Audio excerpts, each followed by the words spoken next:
Good day. For this video lesson, we are going to tackle the ideal gas law. For this lesson, you are going to determine the relationship between pressure, volume, temperature, and number of moles of an ideal gas.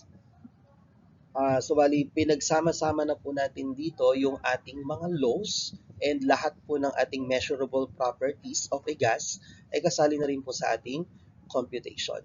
So bago tayo dumako doon or dito, let us first review the different gas laws that we've tackled for the past few weeks. Kay Boyle's Law, itong law po na ito ay na-prove ni Robert Boyle na isang British chemist. Dito sa Boyle's Law, ang tinitignan natin na relationship is between pressure and volume.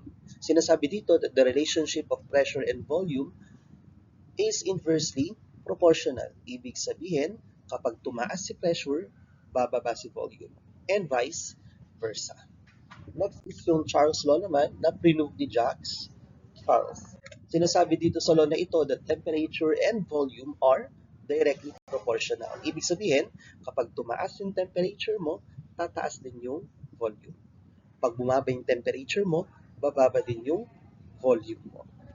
And lastly, we have the Avogadro's law na prove ni Amadeo Avogadro in support to Joseph Louis Gay Lussac's law. So sinasabi dito sa Avogadro's law that the volume of the gas and the amount of particles in that gas are directly proportional. Ibig sabihin, kapag mataas ang number of particles mo or moles mo, tataas din yung volume. At pag bumaba yung number of particles mo or number of moles mo, bababa din yung volume. So pag pinagsama-sama mo tong apat na laws na ito, you will have the ideal gas law.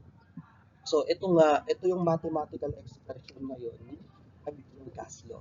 PV is equal to nRT, in which V is the pressure, V is the volume, N is the number of moles, and T is your temperature. Very familiar with those na. However, meron tayong bago dito. R is the ideal gas constant. Tama ba?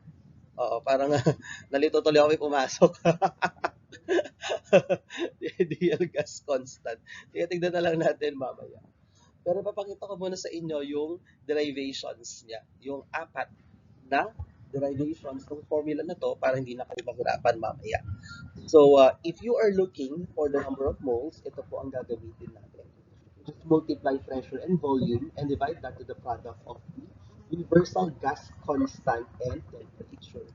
If you are looking for the volume naman, you multiply the number of moles, the universal gas constant, temperature, and divide that with your pressure. If you want to look for the pressure, you multiply nRT and divide it with V.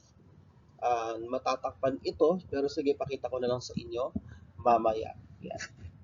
So, ito yung tinatawag nating universal gas constant. Iisa lang po ang value nan, ano? Isa lang po ang gagamitin natin dyan. And para makita kung alin ang gagamitin dyan, titignan niyo po yung unit.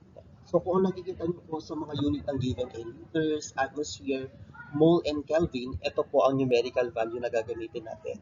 Pag ang nakikita mo naman ay joules, moles, and Kelvin naman, ito po ang numerical value natin.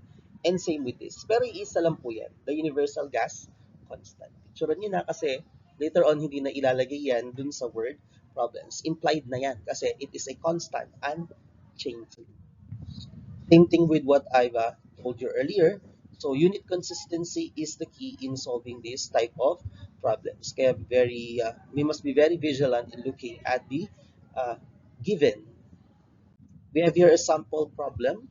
A 6.65 liter sealed rigid tank contains 0.8 mole of nitrogen gas at a temperature of 300 Kelvin. What is the pressure exerted by the nitrogen gas? So in solving this word problem, we must follow our GESA. So step 1 is for you to identify the required. In this particular problem, you are asked to determine the pressure exerted by nitrogen gas. So ang hinahanap po natin dito is si pressure. Next step is the given, our GESA. We need to identify the given. So we have 6.65 liters as your volume. The number of moles is 0.8 mole.